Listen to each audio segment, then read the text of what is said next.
राजनीति में कोई किसी का सगा या पराया नहीं होता। कौन कब किसके साथ है और किसके खिलाफ, ये काल और परिस्थिति पर निर्भर करता है। भारतीय राजनीति में अक्सर ऐसा देखा गया है कि चुनाव की घोषणा से पहले और बाद में भी नेता दल बदलते हैं। देखिए ना, इसी कड़ी में कभी जमुआ विधानसभा से कांग्रेस की प्रत्याशी रही मंजू कुमारी ने सोमवार को भारतीय जनता पार्टी का दामन थाम लिया है। इसे कांग्रेस के लिए बड़ा झटका माना जा रहा है। सियासी जानकारों का मानना है कि मंजू कुमारी के बीजेपी ज्वाइन करने से जमुआ विधानसभा सीट का समीकरण बदल सकता है। सोमवार को जमुआ से कांग्रेस पार्टी के पूर्व प्रत्याशी मंजू कुमारी व पूर्व विधायक सुकर रविदास भाजपा में शामिल हो गए। असम के मुख्यमंत्री हिमंता बिस्वा शर्मा और भाजपा के प्रदेश अध्यक्ष बाबूलाल मरांडी के सामने मंजू कुमारी व उनके पिता को भाजपा की सदस्यता दिलाई गई। मंजू कुमारी के भाजपा में शामिल होने के बाद सियासी गलियारों में चर्चा तेज हो गई है।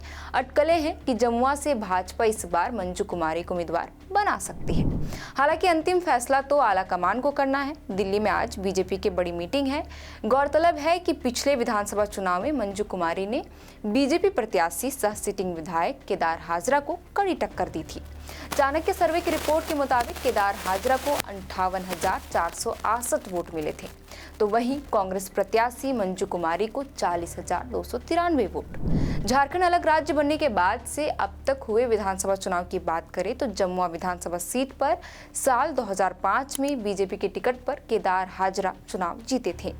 तब सुकर रविदास निर्दलीय उम्मीदवार के तौर पर चुनावी मैदान में थे। हालांकि इससे पहले सुकर रविदास भाजपा के टिकट पर इस सीट का नेतृत्व कर चुके हैं।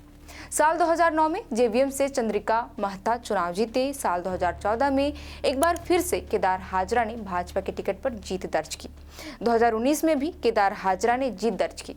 उस दौरान उनकी प्रतिद्वंदी थी मंजू कुमारी।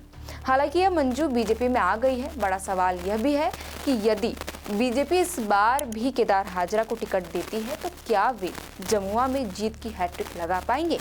इधर मंजू कुमारी के बीजेपी ज्वाइन करने पर पार्टी के जिलाध्यक्ष महादेव दुबे ने कहा कि उनकी घर वापसी हो गई है।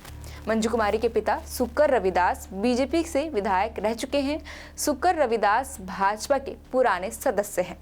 उनकी बेटी मंजू कुमारी कांग्रेस में चली गई थी, हालांकि अब घर वापस आ गई है। पत्रकारों ने जब महादेव दुबे से सवाल किया कि क्या मंजू कुमारी ही जमुआ से बीजेपी की उम्मीदवार होंगी, तो उन्होंने कहा कि यह फैसला बीजेपी का केंद्रीय और प्रदेश नेतृत्व को करना है।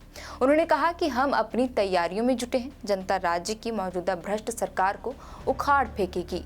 भाजपा प्रदेश अध्यक्ष बाबूलाल मरांडी ने कहा कि सुकर रविदास पहले ही पार्टी से जुड़े रहे हैं।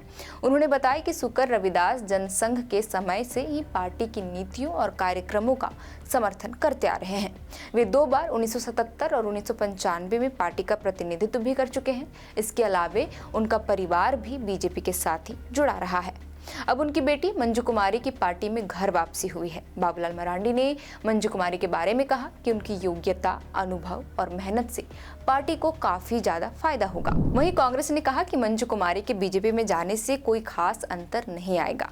गौरतलब है कि झारखंड विधानसभा चुनाव में सभी दल अपनी स्थिति मजबूत करना चाहते हैं। बीजेपी भी देख रही है कि किस सीट पर कौन सा प्रत्याशी सबसे मुफीद होगा, किस नेता के आने से पार्टी को और मजबूती मिल सकती है। सियासी जानकारों का मानना है कि मंजू कुमारी के बीजेपी में आने से पार्टी को दलित मतदाताओं को लामबंद करने में आसानी होगी। झारखंड का चुनाव इस बार बहुत ही दिलचस्प होने वाला है। झारखंड में इंडिया और एनडीए दोनों ही गठबंधन खेमा अपनी अपनी रणनीति बनाने में जुटा है। शाह और मात का खेल अगले 2 महीने तक चलेगा। आखिरकार जनता को तय करना है कि किसके सिर पर ताज सजेगा और किसके सिर पर बनवास मिलेगा। फिलहाल के लिए इस वीडियो में इतना ही। आप देख रहे थे दी फोर्थ पिलर और हमारा नाम है श्रेया रतन। बहुत बहुत शुक्रिया।